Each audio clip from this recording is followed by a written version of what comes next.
for social media seems to have become the single most influencing space at this moment. See, the theory that explains the rise of AAP is different.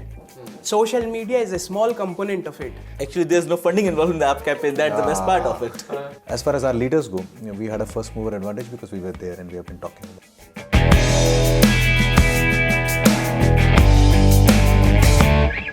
That is how the pros were born. Exactly. Yeah. This is the nature of news. I mean, that's the nature of social media. I mean, all of us who've been associated with news, negative is what tends to sell, right? Otherwise, we wouldn't have special good news programs or cross channels. Yeah, so I think it's a factor of how digital has played out. One which drives Aam Aadmi Party is not poverty, not Aam Aadmi, the inequality. And Delhi has loads of inequality. Chasing social media is not really a...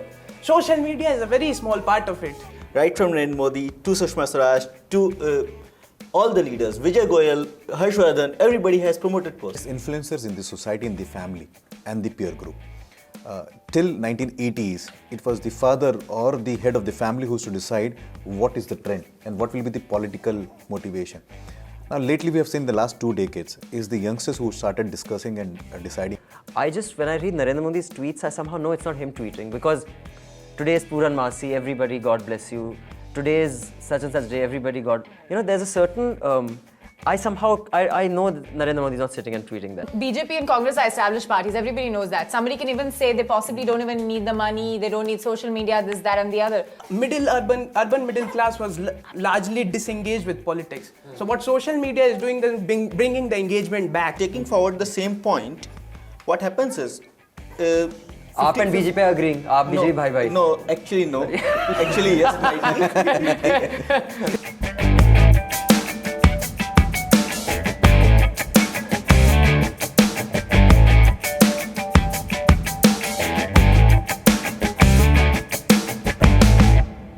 News Laundry is 10 years old. We've spent a decade bringing you in-depth ground reports, videos, interviews, and media critique. With your help, we've led the movement in the country for ad-free independent journalism. We've carefully crafted a business model that is dependent on you, the subscriber, and not corporations or governments. We thank you for your support and hope that you continue to have our back for the next decade and more. For this, all you need to do is subscribe and pay to keep news free.